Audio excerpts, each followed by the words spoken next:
இந்த நாளிலே நாம் ஆண்டுடைய வார்த்தை கேட்பதற்கு முன்பாக ஒரு ஜெபத்தை செய்வோம். நல்ல ஆண்டவரே, இந்த ஒரு புதிய மாதத்துல எங்களோடு கூட பேசுங்க, எங்களோடு கூட இருங்க சுவாமி.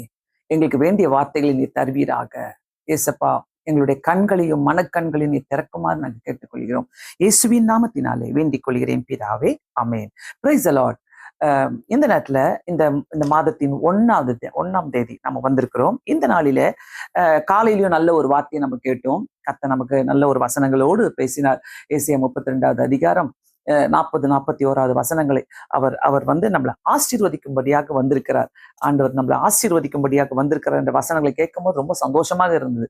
சோ இந்த 1ஆம் தேதி வந்தாலே நிறைய பேருடைய எதிர்பார்ப்பு என்னன்னாக்கா, இந்த மாதத்துல கர்த்தர் என்னை எப்படி ஆசீர்வதிக்க போறாரு, இந்த மாதத்துல கர்த்தர் என்னை எப்படி வழி நடத்த போறாரு, இந்த மாதத்துல எனக்கு என்ன கொடுக்க போகிறாரு. யாருமே ஆசீர்வாதம் இல்லாம ஒரு வார்த்தையை நம்ம கேட்க கூடாதுன்னு நினைப்போம் இல்ல.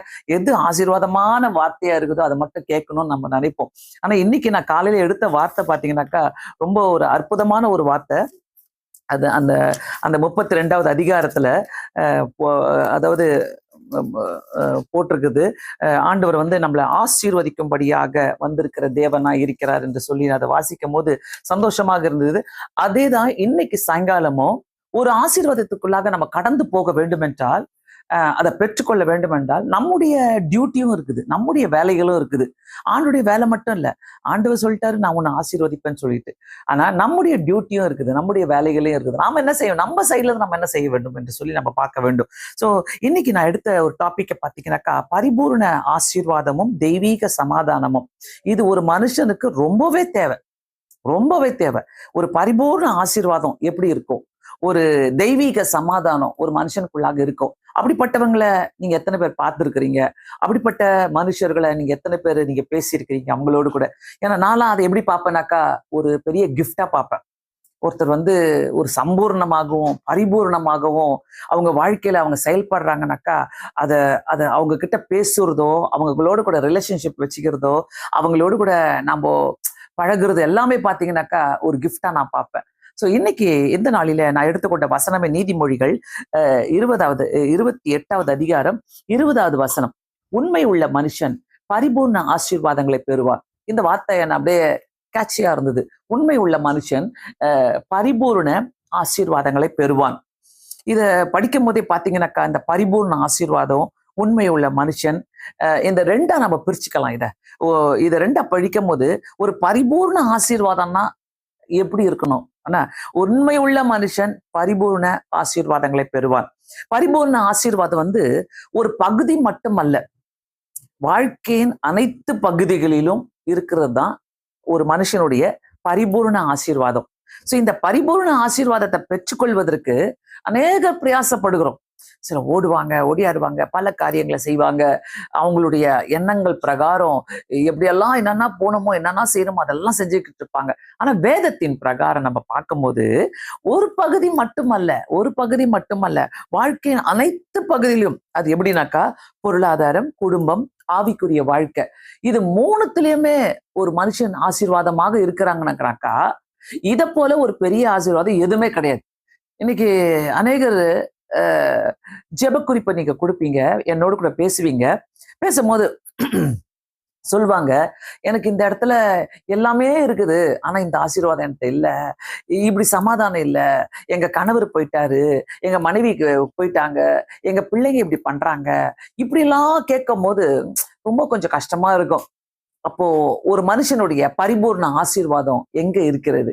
ஒரு மனுஷனுடைய பரிபூர்ண சமாதானம் எங்க இருக்குது?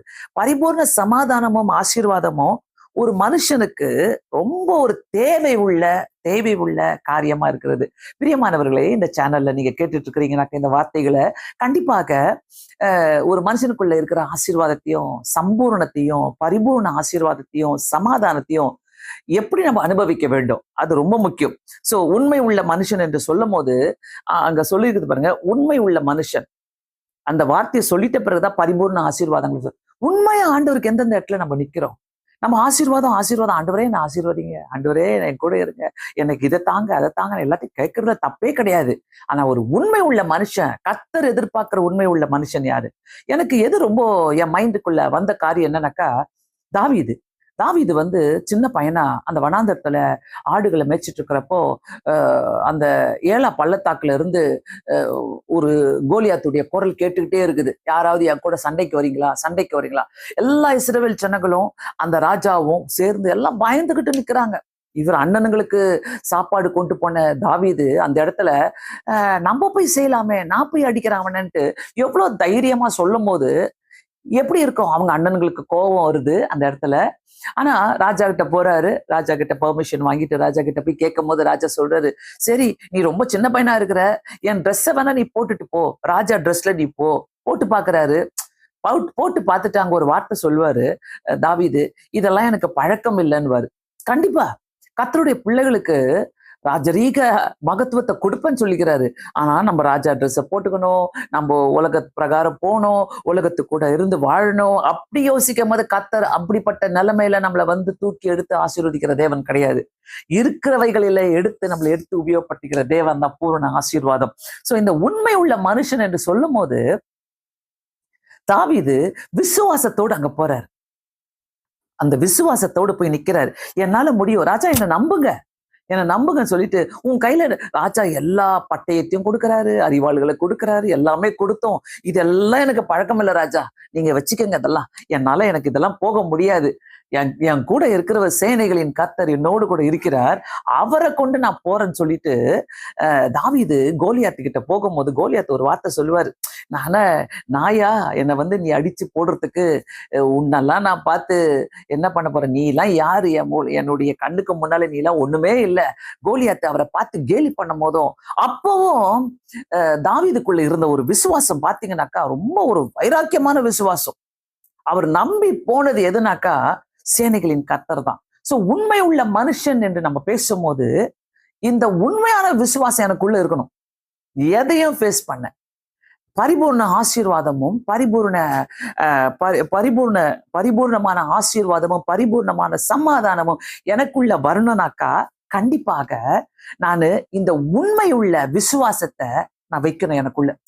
இதெல்லாம் நம்ம சில நேரங்களில நம்ம என்ன பண்றோம்னாக்கா தூக்கி ஓரமா வச்சிடறோம். விசுவாசத்தெல்லாம் இந்த நாட்டுல நம்ம தூக்கிட்டு போக முடியாது.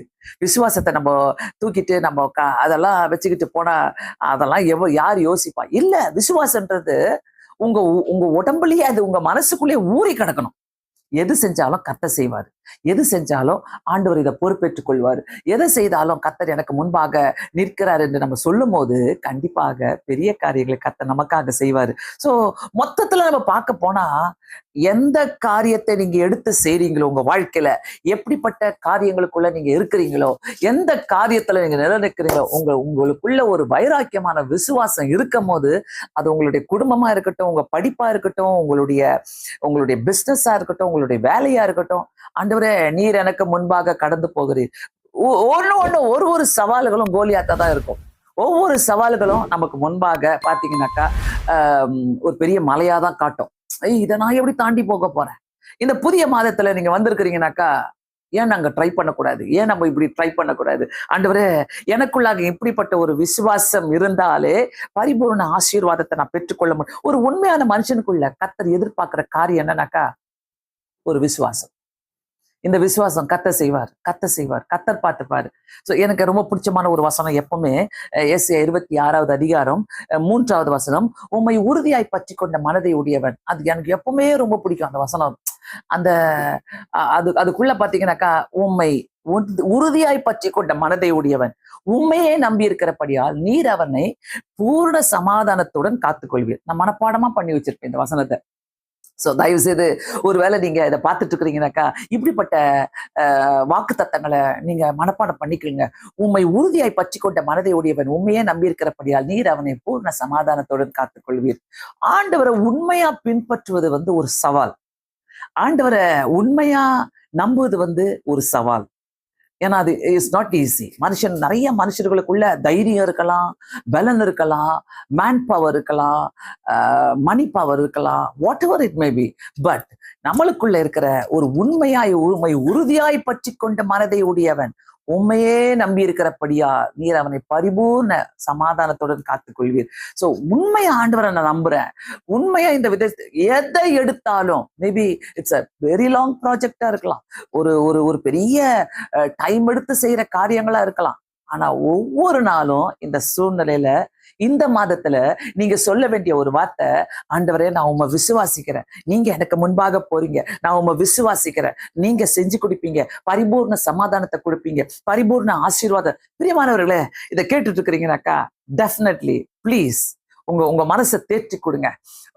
நிறைய சவால்கள் உங்க மனசுக்குள்ள பேசிக்கிட்டே இருக்கும். என் பிள்ளைகளுடைய ரிசல்ட் என்ன ஆக போகுது, எந்த குரூப் எடுக்க போறாங்க, என் குடும்பம் என்ன ஆக போகுது, என் குடும்பத்துக்குள்ள பிளவுகள் இருக்கிறது, என் குடும்பத்துக்குள்ள உடைந்து போய் கிடக்கிறது, என் குடும்பத்துக்குள்ள குடி இருக்குது, என் குடும்பத்துக்குள்ள கஞ்சா இருக்குது, என் குடும்பத்துக்குள்ள இப்படிப்பட்ட பாவங்கள்லாம் இருக்குது, இதெல்லாம் நான் எப்படி தாண்டி போவேன்? விசுவாசிங்க, விசுவாசத்தோடு இருங்க.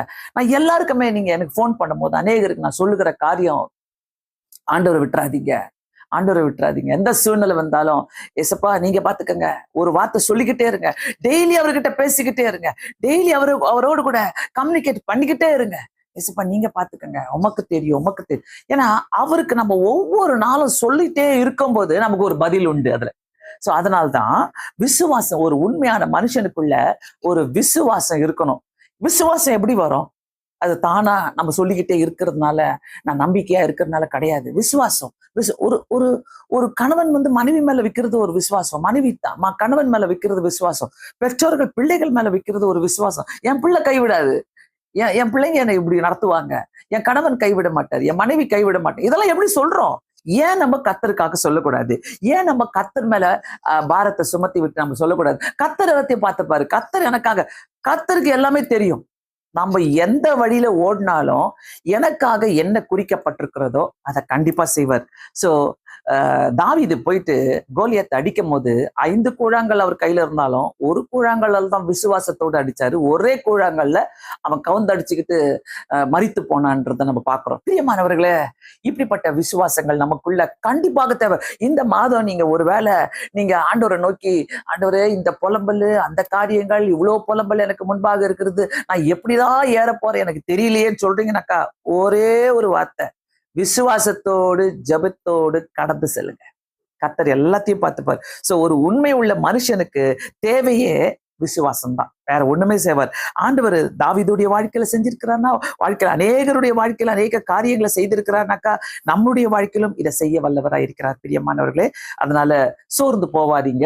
2வது காரியம் நான் பாக்குறது என்னன்னாக்கா, உண்மை உள்ள மனுஷன் பரிபூர்ண சமாதானத்தை பெற்றுக்கொள்வான், பரிபூர்ண ஆசீர்வாதங்களை பெற்றுக்கொள்வான், பரிபூர்ண சமாதானம். சோ கர்த்தரை நம்புகிறவனுக்கு, கர்த்தரை நம்புகிறவன் எப்படி இருப்பாங்க? கர்த்தரை நம்புகிறவன். நீதிமொழிகள் 29வது அதிகாரம் 25வது வசனம் பாத்தீங்கன்னாக்கா, 25வது வசனத்துல கடைசி பாகம், மனுஷனுக்கு பயப்படும் பயம் கண்ணியை விரவிக்கும், கர்த்தரை நம்புகிறவனோ உயர்ந்த அடைக்கலத்திலே வைக்கப்படுவான், உயர்ந்த அடைக்கலத்திலே வைக்கப்படுவான். ஆண்டவர்கிட்ட நம்ம சொல்லும் போது கண்டிப்பாக இந்த வார்த்தையை நம்ம கேட்கிறோம்னாக்கா, தயவு செய்து கர்த்தரை நம்புகிறவனோ உயர்ந்த அடைக்கலத்திலே வைக்கப்படுவான். விசுவாசம், நம்பிக்கை, கர்த்தரை நம்புகிறவன், இதெல்லாம் நம்மளுக்கு பெருசா தெரியாதுல்ல, வாழ்க்கையில பெரிய வார்த்தையா தெரியாது. ஆண்டவர் இந்த விசுவாசம், நம்பிக்கை, இதை நான் கொண்டு போனோமா? எப்படி உங்க பர்ஸ்க்குள்ள, உங்க ஏடிஎம்குள்ள பணம் இருக்கணும், இதெல்லாம் இருக்கணும் நீங்க நினைக்கிறீங்களோ, உங்க வீட்டுக்குள்ள எல்லாமே இருக்கணும்னு நினைக்கிறீங்களோ, அதே மாதிரிதான் விசுவாசமும் நம்பிக்கையும் உங்களுக்குள்ள எப்பொழுதுமே இருந்து கொண்டே இருக்கணும், இருந்துகிட்டே இருக்கணும். More than you whatever you have. எதை நீங்க நிறைய நினைச்சிட்டு இருக்கிறீங்களோ அதை விட உங்களுக்குள்ள அந்த ஒரு நம்பிக்கையும் விசுவாசமும் இருக்கும் போது, சரியா சொல்லுது, கர்த்தரை நம்புகிறவனும் உயர்ந்த அடைக்கலத்திலே வைக்கப்படுவான்.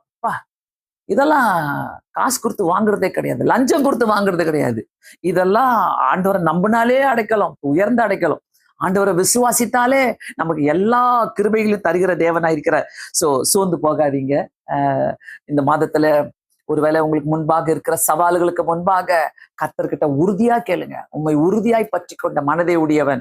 பிரியமானவர்களே, இதுதான் கர்த்தர் நம்ம கிட்ட கேட்கிறாரு. சோ ஊர்ல இருக்கிற கதைகளையும் அந்த கதைகளையும் இந்த கதைகளையும் கேட்டுக்கிட்டு மற்றவங்களை பார்த்துக்கிட்டு கிரிட்டிசைஸ் பண்ணிக்கிட்டு வாழ்றதை விட என் வாழ்க்கை எப்படி இருக்குது, என்னுடைய வாழ்க்கை கர்த்தருக்கு முன்பாக இருக்குது. என்ன சூழ்நிலை வந்தாலும் நம்மளை கோவப்படுத்துற சூழ்நிலைகள் வரும், நம்மள வந்து அப்செட் பண்ணுகிற சூழ்நிலைகள் வரும், நம்மள வந்து ஒண்ணுமே இல்லாத ஆக்குகிற அப்படியே வெறுப்பு உண்டாக்குகிற சூழ்நிலைகள் வரும். Take your time. உங்க டைம் எடுத்து, இல்ல இதெல்லாம் டெம்பரவரி, பெர்மனன்ட் வந்து நான் விசுவாசிக்கணும் ஆண்டவரை. பெர்மனண்டா இருக்கிறது வந்து நான் ஆண்டவரோடு கூட நடக்கணும், நான் ஆண்டவரை நம்பணும். இது எனக்குள்ள இருந்துச்சுனாக்கா எந்த சூழ்நிலையிலும் எப்படியும் கர்த்தர் என்னை கடந்து போக செய்வார். கடந்து போக செய்வார். சோ இந்த வசனமும் எனக்கு ரொம்ப பிடிச்சிச்சு. கர்த்தரை நம்புகிறவனோ உயர்ந்த அடைக்கலத்திலே வைக்கப்படுவான் என்று சொன்ன காரியம் வந்து ரொம்ப அழகா இருந்துச்சு. நீதிமொழிகள் 28வது அதிகாரம் 25வது வசனத்துல, கர்த்தரை நம்புகிறவனோ செழிப்பான். 1ஆம் தேதி இந்த வசனம் எல்லாம் உங்களுக்கு தேவைப்படுது இல்ல? கண்டிப்பா நான் சொல்றேன், இந்த பேக்கேஜ் உள்ளுக்குள்ள வச்சுக்கிட்டுங்க. இந்த பேக்கேஜ் உங்க உள்ளுக்குள்ள இருந்துச்சுனாக்கா விசுவாசம், நம்பிக்கை, கர்த்தரை நம்புகிறவன் செழிப்பான், உயர்ந்த அடைக்கலத்துல வைக்கப்படுவான். இதெல்லாம் யார் சொல்லுவா? யாருன்னா உங்க பக்கத்து வீட்டுல யாருன்னா கூப்பிட்டு சொல்லுவாங்களா? இல்ல உங்க பாஸ் யாருன்னா சொல்லுவாங்களா? இல்ல யாராவது மினிஸ்டர்ஸ் யாராவது உங்களை கூப்பிட்டு சொல்லுவாங்களா? நீ கர்த்தரை நம்பிப்பாரு, நீ இதெல்லாம் கிடையாது. கர்த்தரை நம்புங்க, உயர்ந்த அடைக்கலம். கர்த்தரை நம்பி பாருங்க, செழிப்பா இருப்பீங்க. அந்த செழிப்பு எங்க? செழிப்புனா என்னது? பெரிய பங்களா இருக்கணும், நம்மளுக்கு அந்த BMW கார் வேணும், ஆடி கார் வேணும், அதெல்லாம் கிடையாதுங்க. செழிப்புன்றது ஒரு மனுஷனுக்குள்ள இருக்கிற சமாதானம் தான் செழிப்பே.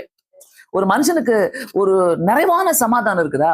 நிறைவான சமாதானம். ஆண்டவரே என்னை ரொம்ப அழகா நடத்திட்டு இருக்கிறீங்க, ஐ எம் வெரி பீஸ்ஃபுல் ஆண்டவரே, ஒரு பீஸ்ஃபுல்லான சிச்சுவேஷன் எனக்கு கொடுத்துருக்கீங்க, அது போதும் ஆண்டவரே.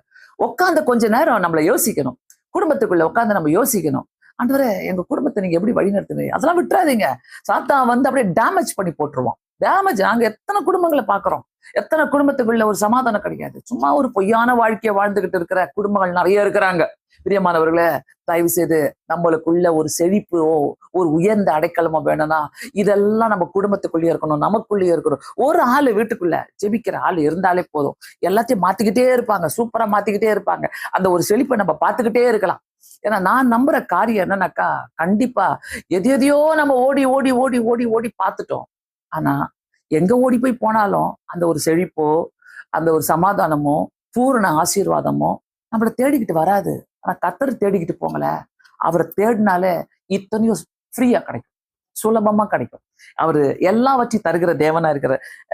ஒவ்வொரு பிரச்சனைகள் வரும்போதும், ஒவ்வொரு சூழ்நிலைகள் வரும்போதும், ஐயோ என் வாழ்க்கையில ஏன் இப்படி நடக்குது, ஏன் இப்படி நடக்குதுன்னு கேக்குறீங்களே, அந்த கேள்விகளுக்கெல்லாம் திருப்பி கேளுங்க, நான் எந்த அளவுக்கு ஆண்டவரை விட்டு விலகி போயிட்டேன், எந்த அளவுக்கு நான் விசுவாசத்துல வாழாம போனேன், எந்த அளவுக்கு நான் நம்பிக்கை இல்லாம போனேன். பிரியமானவங்களை, இப்படிப்பட்ட ரிமைண்டர்ஸ் நம்மளுடைய வாழ்க்கையில அதிகமா தேவை.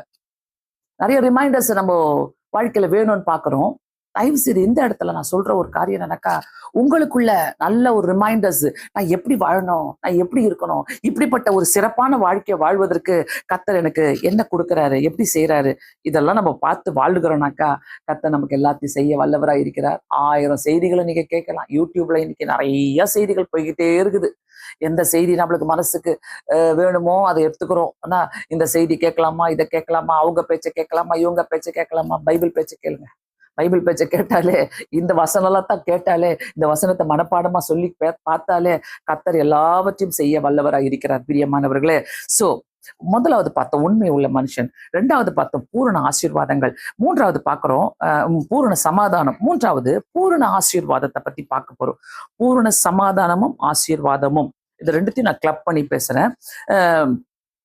நம்ம எடுத்துக்கொள்வோம். யோவான் 3 யோவான் 1வது அதிகாரம், 3 யோவான் அந்த 1வது அதிகாரத்துல 2வது வசனம், பிரியமானவனே உன் ஆத்மா வாழ்கிறது போல நீ எல்லாவற்றிலும் வாழ்ந்து சுகமாய் இருக்கும்படி வேண்டுகிறேன். என்ன ஒரு அழகான ஒரு வசனம் பாருங்க. கர்த்தர் நமக்கு கொடுக்கிற ஒரு வசனம் பாருங்க. உன் ஆத்மா வாழ்கிறது போல நீ எல்லாவற்றிலும் வாழ்ந்து சுகமாய், நீ எல்லாவற்றிலும் வாழ்ந்து சுகமாய் இருக்கும்படி. சோ எல்லாவற்றிலும் வாழ்ந்து சுகமாய் இருக்கும்படின்னா என்னது? நீ எல்லாவற்றிலும் வாழ்ந்து சுகமாய் இருக்கும்படி நான் வேண்டிக் கொள்கிறேன்றாரு. ஆண்டவர் நம்ம கிட்ட எதிர்பார்க்கிற காரியம் அது மட்டும்தான். நீ எல்லாவற்றிலும் வாழ்ந்து சுகமா இருக்கும்படிதான் கர்த்தர் நம்மளை எதிர்பார்க்கிறாரு. அந்த எல்லாவற்றையும் என்று சொல்லும் போது வீட்டுக்குள்ளேயா இருக்கட்டும், பர்சனலா இருக்கட்டும், உங்க வாழ்க்கையா இருக்கட்டும், உங்க பிள்ளைகளுடைய வாழ்க்கையா இருக்கட்டும், உங்களுக்குள்ள ஏற்படுகிற ஒவ்வொரு காரியங்களை எல்லாவற்றிலும் வாழ்ந்து நான் சுகமா இருக்கிறேனா? அதை யோசிங்க. அதை யோசிங்க. எல்லாவற்றிலும் வாழ்ந்து நீ சுகமாய் இருக்கும்படி நான் வேண்டுகிறேன்னு சொல்லிட்டு அங்க ரொம்ப அழகா எழுதுறாரு.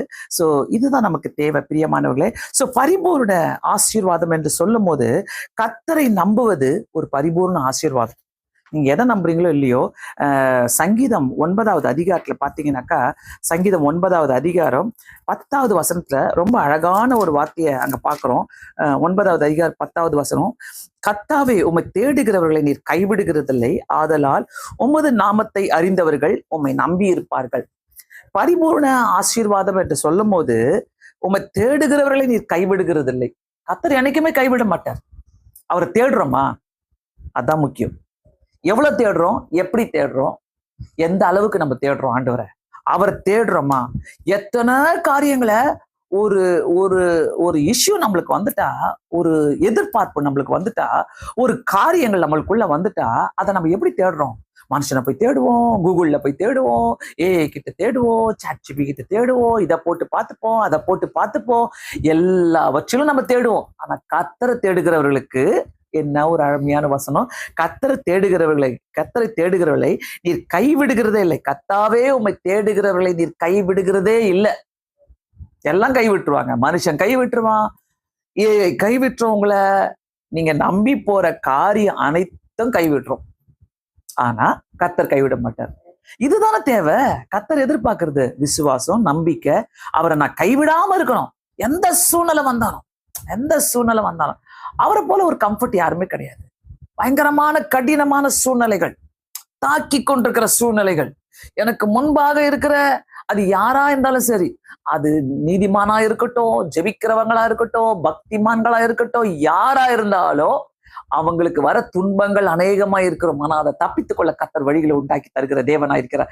கர்த்தரை தேடுகிறவர்களை, கர்த்தாவே உம்மை தேடுகிறவர்களை நீர் கைவிடுகிறதே கிடையாது. கைவிடவே மாட்டாரு. என் வாழ்க்கையில நான் அனுபவிச்சு சொல்றேன் ஒரு காரியத்தையும். ஏன்னா ஒருத்தருடைய, நான் சொல்லுவேன் எப்பவுமே, ஒருத்தருடைய வாழ்க்கைக்குள்ள போய் பார்த்தாதான் தெரியும். சும்மா வெளியேறங்கம்மா நான் அவங்கள பார்த்து அவங்கள நம்ம கணக்கு போட்டுடலாம். ஓ அவங்க எப்படி இருக்கிறாங்க பாரு, இவங்க எப்படி இருக்கிறாங்க பாரு, அவங்க எவ்வளவு ஸ்டைலா இருக்கிறாங்க பாரு, என்ன மாதிரி வாழ்ந்துட்டு இருக்கிறாங்க பாரு. கர்த்தரை தேடுகிறவர்களுக்கு தான். ஸோ எல்லாருக்குமே கடினமான சூழ்நிலைகள் வரும்போது எனக்கு முடியாது ஆண்டவரே, நான் சோர்ந்து போயிடுவேன் ஆண்டவரே. எனக்கு எனக்கு ஃபோன் பண்ணுவீங்க. எப்படி சொல்லுவாங்கனாக்கா, ஜபாவே இல்லை, பைபிளே வாசிக்க முடியல, நல்ல பைபிள் வாசிச்சிருந்தேன், நல்ல ஆராதனை பண்ணிட்டு இருந்தேன், பைபிளே வாசிக்க முடியல, எனக்கு நான் ரொம்ப டவுனா இருக்கிறேன், எனக்கு அந்த மைண்டே வரமாட்டுது, பைபிள் வாசிக்கிற மைண்டே. என்னைக்குமே பைபிள் எடுத்து வாசிங்களேன். ஒவ்வொரு வசனமும் நம்மளுக்கு டைரக்டா பேசிக்கிட்டே இருக்கும். ஒவ்வொரு அந்த பைபிளை நல்லா வாசித்துட்டு நல்ல ஒரு பாடலை பாடிட்டு ஜபத்துக்குள்ள இறங்கி பாருங்களேன். அந்த நாளே பரிபூர்ண சமாதானமாகவும் பரிபூர்ண ஆசீர்வாதமாகவும் இருக்கும். பிரியமானவர்களே, எங்கேயுமே கர்த்தர் கைவிடவே மாட்டார். அந்த 9வது அதிகாரத்துல கர்த்தரை தேடுகிறவர்களுக்கோ ஒரு நன்மை குறைவுபடாது என்று 34ல பார்க்கும், சங்கீதம் 34ல. ஆனா கர்த்தரை தேடுகிறவர்கள் அவர் கைவிடுவதே கிடையாது. சோ அது எப்படிப்பட்ட சூழ்நிலையா இருக்கட்டும், எந்த சிச்சுவேஷனா இருந்தாலும் சரி, ஒரு கடினமான சிச்சுவேஷன், போர் நடக்கிற மாதிரி இருக்கட்டும், வீட்டுக்குள்ளேயே போர் நடக்கட்டும், வெளியில உங்களை எதிர்த்து வரட்டும், என்ன காரியங்கள் வந்தாலும் கர்த்தர் பாருங்களேன் உங்களுக்குள்ள ஒரு அமைதியை கொடுப்பாரு. அப்படியே சைலண்டா இருப்பீங்க. செய்றீங்களா செய்யுங்க, பேசுறீங்களா பேசுங்க, நடத்துறீங்களா நடத்துங்க. நம்ம சமாதானத்தை காத்துக்கொள்ள வேண்டியது நம்முடைய கடமையா இருக்குது உண்மையாகவே. சோ கொடுக்கிறவர் அவர், சமாதானத்தையும் ஆசீர்வாதங்களையும் கொடுக்கிறவர் அவர். சோ நம்பர் 1, அந்த பரிபூர்ண ஆசீர்வாதம் சொல்லும் போது கர்த்தரை நம்புவது நம்பர் 1. 2வது பாத்தீங்கன்னா, கர்த்தருக்கு உண்மையா இருக்கிறது ரொம்ப முக்கியம். கர்த்தருக்கு உண்மையா இருக்கிறது அதுதான் ரொம்ப முக்கியம். நிறைய பேரால எல்லாம் மாத்தி வாழ்வாங்க, உண்மையாவே இருக்க மாட்டாங்க. ஊருக்கெல்லாம் உண்மையா இருந்துடலாங்க, ஊர்ல நல்ல பேர் வாங்கிடலாம். நான் நல்ல பையன், நான் நல்ல பொண்ணு, நான் நல்ல ஆளு, அந்த மாதிரி உண்மையா வாழ்ந்துடலாம். ஆனா கர்த்தருக்கு உண்மையா வாழ்றது கடினமான காரியம். உண்மையா வாழ்ந்து பாருங்க. நான் இப்படிதான் வாழ்வேன், நான் இதுல மாத்திக்க மாட்டேன், நான் இந்த சிச்சுவேஷன்ல தான் இருப்பேன், இல்ல நான் விட்டு கொடுக்க மாட்டேன், எந்த சூழ்நிலை வந்தாலும் ஆண்டவர் தான் எனக்கு ஃபர்ஸ்ட் ப்ரியாரிட்டி. ஆண்டவர் தான். எந்த சூழ்நிலை வந்தாலும் என்னை மாத்த முடியாது, ஆளுக்கு ஏத்த மாதிரி நான் மாத்திக்க முடியாது, ஜாடிக்கு ஏத்த மூடியா நான் இருக்க முடியாது இப்படின்னு சொல்லி நம்ம வாழும் போதுதான், கர்த்தரை நம்பும் போதுதான், கர்த்தருக்கு உண்மையா இருக்கும் போதுதான் அவர் நம்மளை பாக்குறார். ஏன் தாவீதுக்கு உதவி செஞ்சாரு, ஏன் தானியலுக்கு உதவி செஞ்சாரு, ஏன் யோசேப்புக்கு உதவி செஞ்சாரு, ஏன் எஸ்தருக்கு உதவி செஞ்சாரு, ஏன் தெபோராவுக்கு உதவி செஞ்சாரு? ஏன்னாக்கா உண்மையா வாழ்ந்து பார்த்தாங்க. அதனால்தான். மூன்றாவது காரியம், ஏற்ற வேலைக்காக காத்திருத்தல். நம்ம உண்மையா இருக்கிறோம்னாக்கா அது ஒரு வேலை வரும், அது ஒரு நேரம் வரும். அந்த நேரத்துல கர்த்தர் நம்மள ஏற்ற நேரத்துல அவர் எல்லா காரியங்களும் நேர்த்தியாக செய்து முடிக்கிற தேவனா இருக்கிறார். சோ கவலைப்படாதீங்க, கஷ்டப்படாதீங்க. இன்னைக்கு எடுத்த வசனங்கள் பார்த்தனா, கர்த்தரை நம்பும் போது, கர்த்தரை நம்புகிறவன் கர்த்தரை நம்பும் போது அந்த அந்த நம்புகிறது, விசுவாசிக்கிறது எல்லாமே அதெல்லாம் பாத்தீங்கன்னாக்கா ரொம்ப ஆச்சரியமா இருக்கும். இந்த நாயின் ஊர்ல அந்த விதவை வருவாங்க பாத்தீங்களா, அவன் ஒரே மகன்தான். அந்த விதவையுடைய மகனு இறந்துருவாங்க. அன்னைக்கு இறந்துட்ட போது நிறைய பேருக்கு நினைப்பு, ஏசு சாமி அங்க இருந்திருந்தா ஒருவேளை உயிரோடு எழுப்பியிருப்பாரோ, ஏசு சாமி அங்க இல்ல. அந்த அந்த அந்த அந்த நாயினுடைய விதவியை என்ன பண்றாங்க, பாடியை எடுத்துக்கிட்டு போறாங்க. அவங்களை புதைக்கிறதுக்காக அவங்க மகனை எடுத்துட்டு போகும்போது எதிர்க்க வர்றாரு ஆண்டவர். எதிர்க்க வந்து அந்த சூழ்நிலையில புதைக்க போற நேரத்துல அந்த மகனை பாடையதான் தொட்டாருன்னு சொல்லி நம்ம வேதத்துல வாசிக்கிறோம். அந்த பாடையை தொட்டாரு. பிரியமானவர்களே, எந்த சூழ்நிலையில இருந்தாலும் நான் சொல்றேன், உங்களுடைய சுகவீனங்களா இருந்தாலும் சரி, பலவீனங்களா இருந்தாலும் சரி, வியாதி படுக்கையில இருந்தாலும் சரி, கர்த்தரை நம்பிட்டே இருங்க. ஐயோ இயேசு இருந்தா நல்லா இருந்திருக்குமே, ஐயோ கர்த்தர் இருந்தா நல்லா இருந்திருக்குமே, இயேசு இருந்தா அவர் அற்புதம் செஞ்சிருப்பாரு சொல்லிக்கிட்டு விசுவாசிக்கிட்டே இருங்க. அவர் கடைசி நேரத்துல கூட வந்து உங்களுடைய சூழ்நிலையை அவர் தொட முடியும். நம்மளுக்கு தெரியாது. கடைசி நேரம் வரைக்கும் நிறைய பேர் சொல்ற ஒரு காரியம், கைவிட்டாரு கர்த்தர், என்னை கைவிட்டார். கர்த்தர் எங்க? பயங்கரமா பேசுவாங்க. கர்த்தர் எங்க இருக்கிறாரு, என்ன செய்யறாரு, எப்படி எனக்கு இதை செய்ய முடியும், எனக்கு மட்டும் தான் செய்ய முடியுமா? அந்த ஒரு விஷயத்துல கர்த்தர் என்னை எடுத்து எப்படி உபயோகப்படுத்தணும்னு பாக்குறாரு. சோ நாயின் ஊர்ல போயிட்டு கர்த்தர் எதிர்க்க வந்து அந்த பாடையை தொட்டு அந்த வாலிப மகனை உயிரோடு எழுப்பின தேவனு அவருக்கு எம்மாத்திரம். அன்னைக்கு நான் யூடியூப்ல பார்த்துட்டு இருந்தேன். லாசருடைய கல்லறையை காட்டிட்டு இருந்தாங்க. அது அப்படியே மேல இருந்து கீழே போய்கிட்டே இருக்குது. கீழே போயிட்டு லாசர் இங்கதான் இருந்தான்னு சொல்லிட்டு அவனுடைய பாடி அங்கதான் வச்சாங்கன்னு சொல்லிட்டு அந்த அந்த அந்த ரியல் பிளேஸை நான் பார்த்துட்டு இருந்தேன்.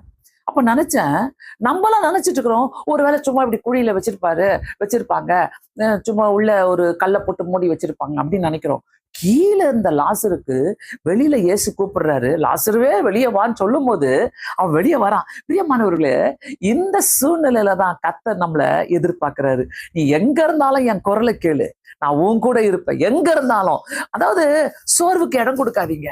அதாவது நீங்க மனுஷன் சொல்ற வார்த்தைகளை கேட்டு சோர்ந்து போயிட்டு, இதெல்லாம் நடந்துருச்சு, என்னால முடியாது, என்னால ஜெபிக்கவே முடியாது, என்னால எதுவுமே இந்த மாசத்துல ஆண்டவரே உங்க குரலை நான் கேட்கிற வரைக்கும் நான் அமைதியா இருக்க மாட்டேன். உங்க குரலை நான் கேட்பேன். எந்த சூழ்நிலை வந்தாலும் சரி, எப்படிப்பட்ட காரியங்கள் வந்தாலும் சரி, அப்படியே டிலீட் பண்ணுங்க, அப்படியே டைம் எடுத்துக்கங்க. ஆண்டவரே இப்படிலாம் வந்து என்ன பிசாசு தாக்கிட்டு இருக்கிறான், ஆனால் டிலீட் பண்ணிடுங்க. இதெல்லாம் விட்டுட்டு நான் உங்க குரலை கேட்கிறேன். நீங்க ஆல்ரெடியே நீங்களே சொந்தமா குழியில இறங்கிட்டு இருக்கிறீங்கன்னாக்கா அதுக்கு நம்ம ஒண்ணும் பண்ண முடியாது. அதெல்லாம் ஆண்டவர் வந்து, ஆண்டவரே நீங்க அங்க கூப்பிட்டாதான். நான் யோனாவை மீன் வயிற்றுல தள்ளின மாதிரி அங்க போய் யோனா ஜோம் பண்ணிட்டு இருக்கிறார், மீன் வயிற்றுல போயிட்டு.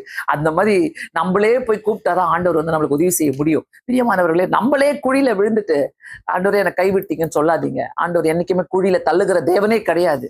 அவர் நம்மளை என்னைக்குமே கூப்பிட்டு ஆசீர்வதிக்கிற தேவனா இருக்கிறார். சோ இந்த வசனத்தை ஒருவேளை நீங்க கேட்டுட்டு இருக்கிறீங்கன்னாக்கா, தயவு செய்து உங்க சூழ்நிலையில ஆண்டவர் நோக்கி கூப்பிடுங்க. கர்த்தாவே எங்களுக்கு இறங்கும், நான் உண்மை நம்புறேன். சோ இந்த வசனத்தை நான் உங்களுக்கு ஒரு தடவை படிக்க விரும்புறேன். உண்மையுள்ள மனுஷன் பரிபூர்ண ஆசீர்வாதங்களை பெறுவான். சோ உண்மையான மனுஷனுக்கு பரிபூர்ண ஆசீர்வாதமும் பரிபூர்ண சமாதானமும் நிச்சயமாக உண்டு. உண்மை உறுதியாய் பற்றி கொண்ட மனதை உடையவன் உண்மையே நம்பி இருக்கிறபடியால் நீர் அவனை பூர்ண சமாதானத்துடன் காத்துக்கொள்வீர். கண்டிப்பா கர்த்தர் கைவிட மாட்டாங்க. இந்த மாதத்துல உங்க குடும்பத்துல அந்த பரிபூர்ண ஆசீர்வாதங்களையும் பரிபூர்ண சமாதானத்தையும் அனுபவிங்க. அந்த ஆண்டவரை கூப்பிட்டு கேளுங்க. கர்த்தர் எல்லாவற்றையும் கொடுக்கிற தேவனா இருக்கிறார். நாம் அனைவருமே ஆண்டவரை நோக்கி ஜெபிப்போம்.